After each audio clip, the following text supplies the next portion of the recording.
Shalom, salam sejahtera bagi kita semua. Saat ini mari bersama-sama kita membaca firman Tuhan yang terdapat di dalam 1 Petrus pasal 2 ayat 1 sampai 10 sesuai bahan MTPJ Sinode Gemim tanggal 25 Juni sampai dengan 1 Juli tahun 2023. Bunyinya demikian: Yesus Kristus batu penjuru. Karena itu buanglah segala kejahatan, segala tipu muslihat, dan segala macam kemunafikan, kedengkian, dan fitnah.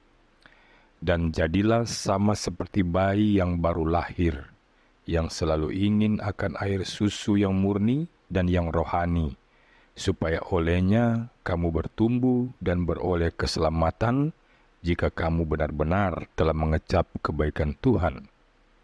Dan datanglah kepadanya batu yang hidup itu, yang memang dibuang oleh manusia, tetapi yang dipilih dan dihormat di hadirat Allah.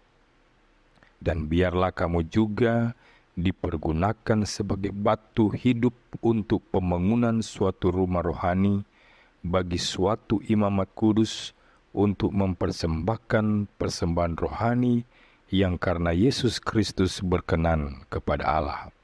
Sebab ada tertulis dalam kitab suci, sesungguhnya aku meletakkan di Sion sebuah batu yang terpilih, sebuah batu penjuru yang mahal, dan siapa yang percaya kepadanya tidak akan dipermalukan. Karena itu bagi kamu yang percaya ia mahal, tetapi bagi mereka yang tidak percaya, batu yang telah dibuang oleh tukang-tukang bangunan telah menjadi batu penjuru, juga telah menjadi batu sentuhan dan suatu batu sandungan. Mereka tersandung padanya karena mereka tidak taat kepada firman Allah, dan untuk itu mereka juga telah disediakan. Tetapi kamulah bangsa yang terpilih, imamat yang rajani, bangsa yang kudus, umat kepunyaan Allah sendiri, supaya kamu memberitakan perbuatan-perbuatan yang besar dari Dia yang telah memanggil kamu keluar dari kegelapan kepada terang-Nya yang ajaib. Kamu yang dahulu bukan umat Allah, tetapi yang sekarang telah menjadi umat-Nya, yang dahulu tidak dikasihani, tetapi yang sekarang telah beroleh belas kasihan. Saudara-saudara yang Kristus kasihi, dalam legenda pewayangan dikenal satu tokoh bernama Resi Dorna atau Drona, yaitu satu di antara 7 resi, yaitu orang suci yang diutus untuk mengurusi dunia. Guru sakti ini menjadi guru bagi keluarga Pandawa maupun keluarga Kurawa. Dia digambarkan bijak dan juga ahli strategi. Tapi keinginannya mendapat posisi enak di mana-mana membuat dia tidak bisa memihak siapapun.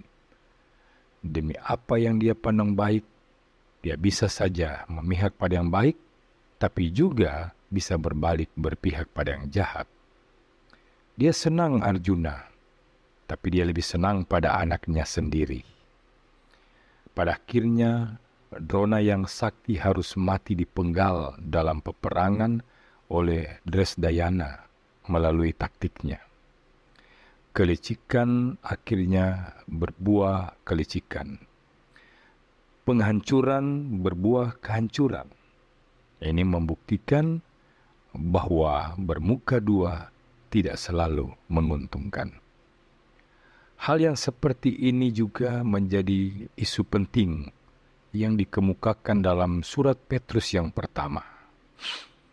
Surat ini berbicara bagi para pendatang di Asia Kecil, jemaat-jemaat yang ditekan dan ditindas karena iman mereka.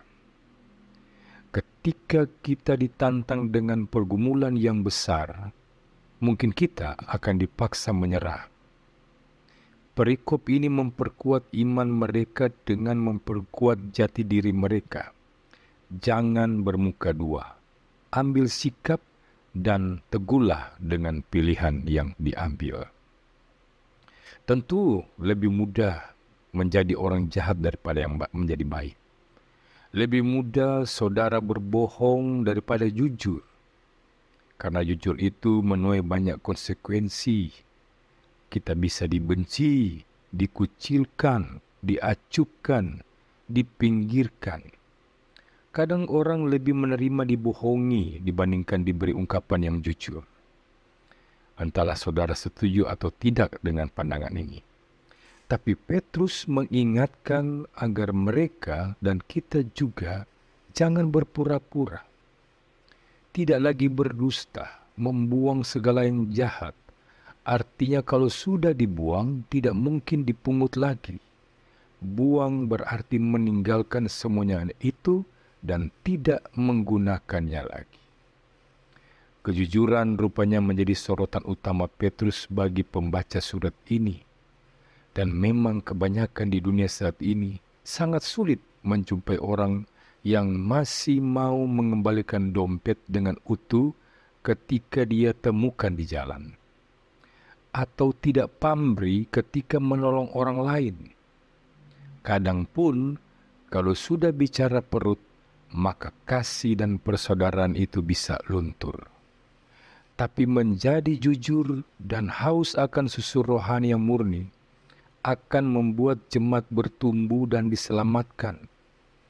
Kita hanya bisa menjadi orang Kristen yang bertumbuh dan diselamatkan ketika kita belajar menjadi jujur. Pertanyaannya, bagaimana caranya? Caranya yaitu datanglah pada batu penjuru yang hidup. Kekuatan diberi dari sumber kekuatan, dan sumber kekuatan untuk hidup jujur dan benar hanya ada pada Kristus sendiri. Dia adalah batu penjuru yang hidup. Batu yang dibuang manusia karena dianggap tidak berguna, tetapi dianggap berharga oleh Allah. Jadi ketika kita sudah tidak mulai konsisten dengan iman kita, maka sebenarnya kitalah orang yang termasuk membuang batu penjuru itu dalam diri kita. Namun jika kita memegang batu penjuru itu dalam hidup kita, maka kita juga bisa menjadi batu-batu penjuru yang hidup dimanapun kita berada. Kita akan dikhususkan, kita akan dipisahkan. Dipisahkan bukan untuk membenci orang lain, melainkan membenci kejahatan. Masalahnya, di zaman kini banyak orang menyukai kejahatan. Jikapun tidak menyukai kejahatan, orang bungkam dengan kejahatan. Padahal bungkam dengan kejahatan sama saja dengan membiarkan kejahatan dan menciptakan kejahatan baru. Yesus bukan datang untuk membunuh orang, melainkan membunuh semua kompromi kita terhadap dosa. Yesus bukan datang untuk memusnahkan kita, tetapi memusnahkan keinginan kita berdosa lagi dan lagi. Dan jika kita mau menyerahkan diri pada Dia, maka kita tidak akan dikecewakan. Maka Petrus mengingatkan bahwa batu penjuru itu sangat berharga, melebihi nilai nyawa, apalagi kekuasaan, uang, dan kebanggaan. Tapi bagi orang yang tidak percaya, dia akan terus tersandung, sehingga orang itu akan gelisah, lalu membuatnya dia terjatuh. Kita akan berkali-kali tidak nyaman mendapatkan seruan untuk memperbaiki citra Allah dalam diri kita. Kenapa? Karena itu berarti kita harus meninggalkan kenyamanan kita. Mana ada orang yang mau pindah dari tempat dingin ke tempat panas? Mana ada orang mau kenyang lalu dilatih untuk lapar?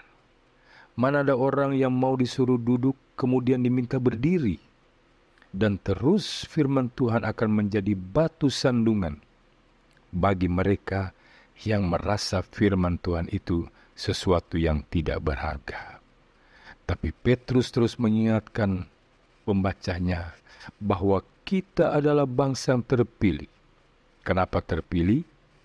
Apakah karena kita hebat, keren, kuat, kaya atau pintar? Tidak. Kita dipilih justru karena kita dikhususkan.